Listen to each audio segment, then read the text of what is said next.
대전 서구의 한 초등학교. 어제 오후 5시 반쯤 이 학교 건물 2층 시청각실에서 1학년 학생과 40대 교사가 흉기에 찔린 채 발견됐습니다. 의식을 잃은 채 구급차를 타고 병원으로 옮겨진 여아는 끝내 숨졌고, 목과 팔을 다친 교사는 병원에서 수술을 받았지만 생명에는 지장이 없는 것으로 파악됐습니다. 흉기를 휘두른 뒤에 자해를 시도한 것으로 전해진 해당 교사는 경찰 조사에서 자신의 범행을 시인했습니다. 선생님이 그 40대 교사가 자기가 있다고 얘기는 했고요. 본인이 얘기한 건 팩트인데 명확한 자백 외에 다른 증거는 없어서 그 부분은 저희가 계속 수사 중이고요.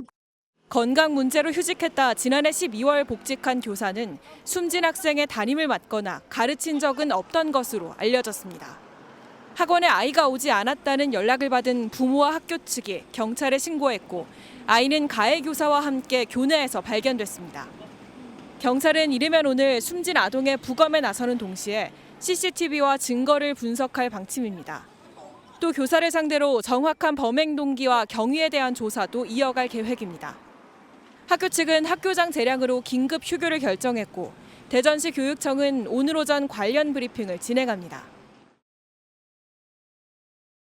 일단 이 본인이 제가 했어요라고 자백을 했다고는 하는데 현장에도 CCTV가 없는 상황이거든요. 하지만 또 외부인 침입 흔적은 없다라고 하는데, 그럼 내가 했습니다라고 자백하면 이게 인정이 될 수 있는 상황인 거냐라는 생각이 일단 먼저 듭니다. 네, 다른 증거가 없이 네. 그 자백만이 유일한 상황이라고 한다면 자백 보강 법칙에 의해서 증거로서 사용할 수가 없는데요. 그런데 네. 이번 상황 같은 경우는 그 보도 등에 의하면 그 창고에 네. 혈흔이 상당 부분 있었고, 또 흉기도 발견이 되었고, 네. 그러면 이것이 바로 증거가 될 수 있기 때문에 지금 이 자백에 의한 증거로서의 사용에는 이제 문제가 없는 것이죠. 그리고 목격자가 사실 있어야 되는데 지금 CCTV가 없다라고 하지만 네. 조금 더 면밀하게 혹시 찾아보게 되면 이 CCTV에 찍힐 가능성도 배제할 수는 없을 것 같고요. 또 네. 지금 그 보도 등에 의하면 이 앱을 이 피해 여학생이 소지하고 있었다.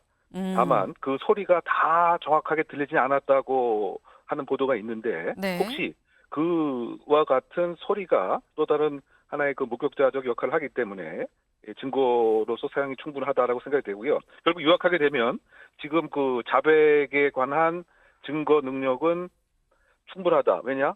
다른 증거가 존재하고 있기 때문이다라고 요약할 수가 있겠습니다. 네. 지금 말씀 중에 이게 또 나왔죠. 요즘에 이 아이들 키즈폰 이런 것도 있습니다. 이 키즈폰이라고 하면 아이들의 위치 추적도 되고요. 그리고 아이가 지금 어디 있는지 관련된 소리도 좀 들을 수 있는 이런 기능들이 좀 들어가 있기 때문에 관련한, 그러니까 쉽게 말해서 주변에 다른 추가적인 증거들이 있어서 이 해당 교사가 제가 한 게 맞습니다라고 자백을 한 것도 충분히 인정이 될 걸로 보인다라는 말씀이에요. 근데 그렇다고 한다면 대체 이 교사는 누구냐? 라는 궁금증이 지금 생기죠. 대략 지금 현재 알려진 바는 같이 볼까요? 이렇다고 합니다. 40대 교사고요. 그리고 일반 교사다. 사실 처음에 알려지기로는 돌봄 교사입니다라고 알려졌습니다만 아니다라는 게 확인이 됐습니다.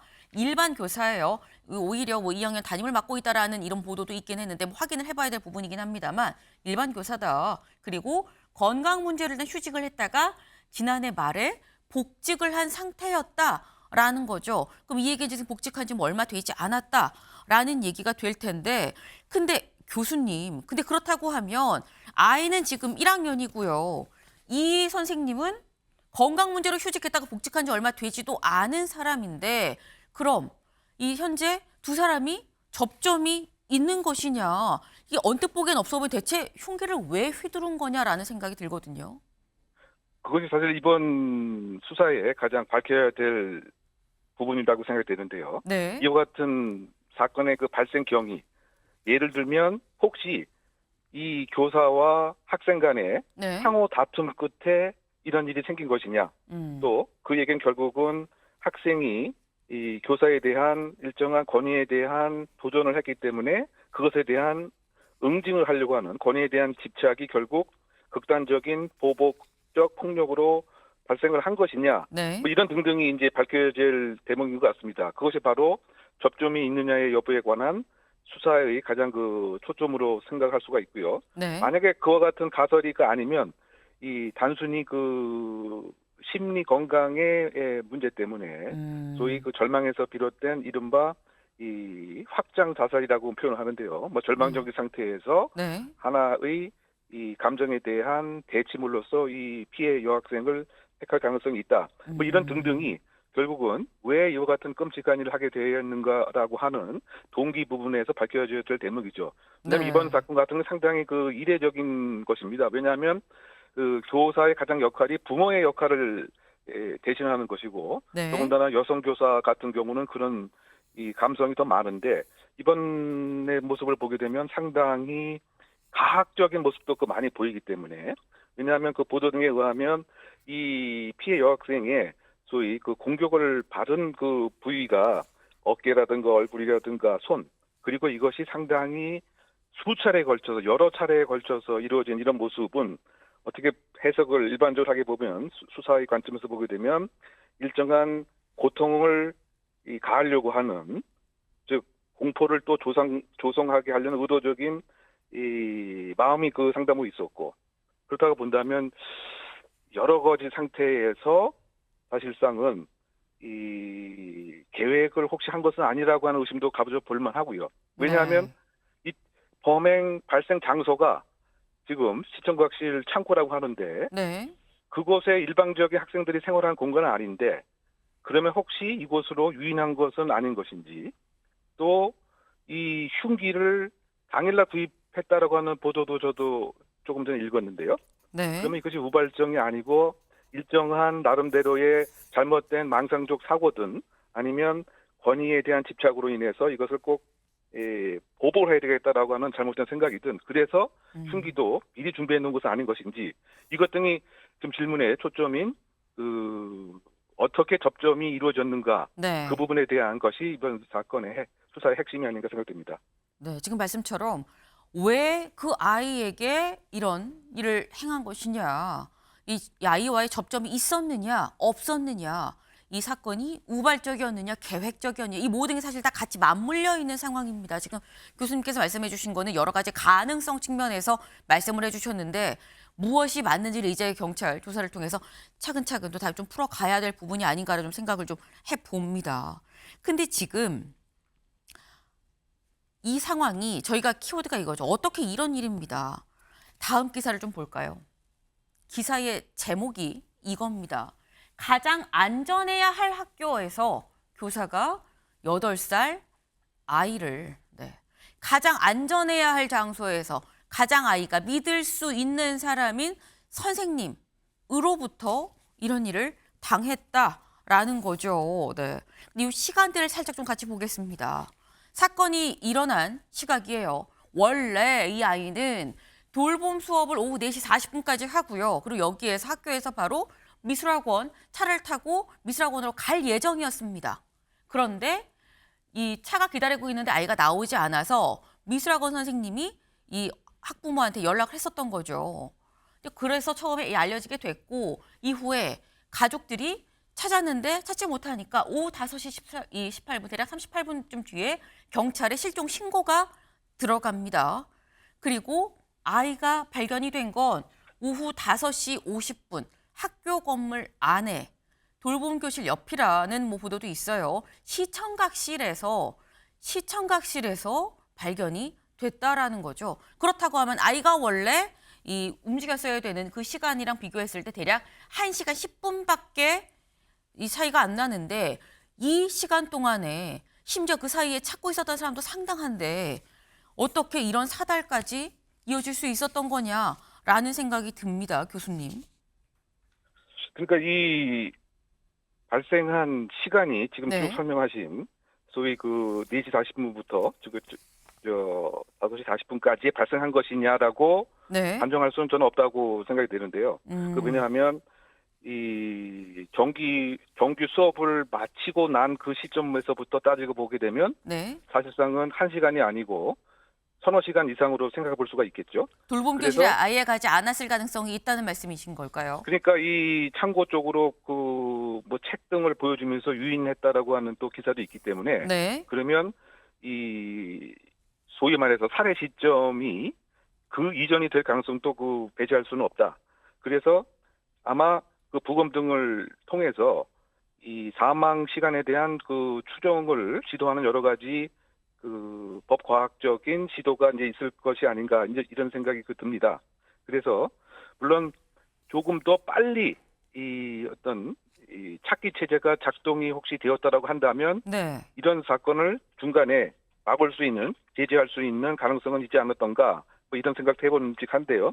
왜냐하면 그 실종 아동법 등에 의하면 그 법의 그 취지가 네. 이 조기 발견을 할 수 있도록 신속하게 예를 들면 그 상황을 전파하고 경보를 발동하고 또 각 위치에 대한 그 취약 지역에 대한 그 직원들을 빨리 이렇게 배치해서 찾게 하는 것이 사실 이 법의 그 취지인데 이것이 어떻게 이렇게 늦어졌는지에 대한 그런 아쉬움이 하나 있고요. 그리고 지금 시간과 그 관련돼서는 이 1시간 이전에 있었을 가능성도 배제할 수는 없다. 그래서 아마 지금 그 현장 검증을 이렇게 하게 되면 네. 예를 들면 그 혈액의 소위 그 패턴에 대한 이제 분석도 시도가 될 테고요. 그래서 네. 이 사건에 대한 이 정확한 그 당시 상황을 재구성하는 것과 더불어서 사망 시간에 대한 추정도 부검을 통해서 이루어질 가능성이 크지 않을까 생각해 봅니다.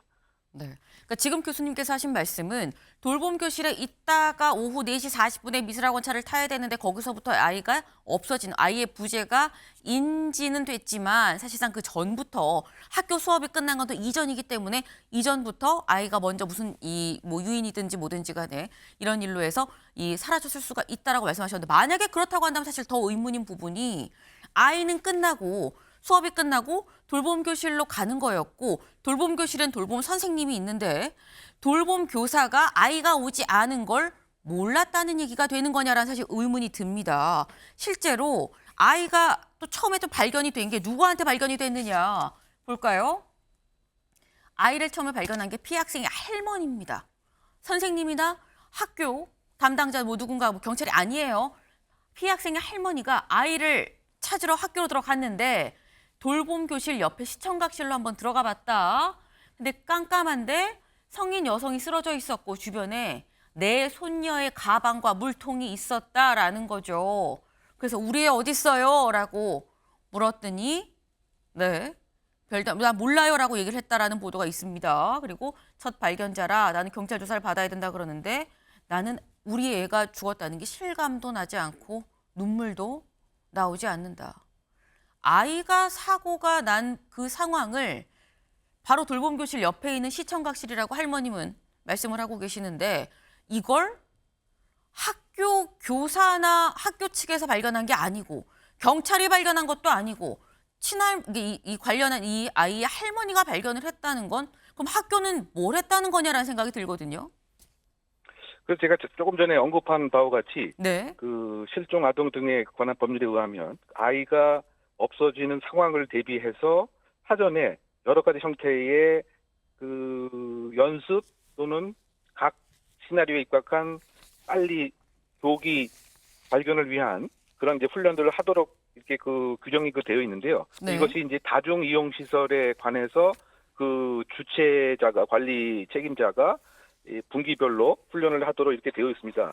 근데 어쨌든 이 법의 그 취지는 아이가 없었을 때 빨리 조기 발견하는 것이 아주 끔찍한 상황을 이 사전에 막을 수 있는 첩경이기 때문에 그렇게 되어 있음에도 불구하고 지금 앵커께서 설명하신 그 바와 같이 학교에서 조기 발견, 빨리 찾는 것에 전혀 도움을 주지 못하고 있었다라고 하는 것은 네. 이러한 이 실종된 아동에 대한 찾기 자체에 평상시에 관심과 업무 몰입이라든가 뭐 준비 상황이 상당히 부족했던 것이 아닌가라고 하는 비판이 가해지는 대목으로 생각됩니다.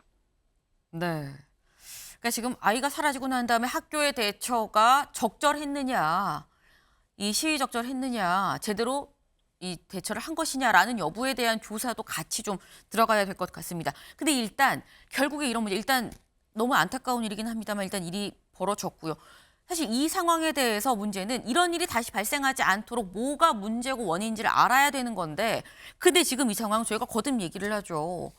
학교에서 교사에 의해서 아이가 살해가 됐다라는 거예요. 그럼 이거를 어떻게 무슨 조치를 취할 수 있는 것이냐라는 생각이 들거든요. 그러니까 이와 같은 유사한 상황이 그 외국에서도 발생한 경우에 그 근거에 비춰보면 네. 그 교사의 심리적인 문제가 있는 경우가 상당히 많이 공통적인 이유인데요. 그렇다 본다면 이것을 이 사전에 파악할 수 있는 네. 하나의 그 심리 상담을 좀 더 교사를 대상으로 철저히 하는 것이 그 필요하고, 즉 위험 신호 감지 조기 개입 시스템을 학교 내에서 구축하는 것이 필요하지 않나 생각이 되고요.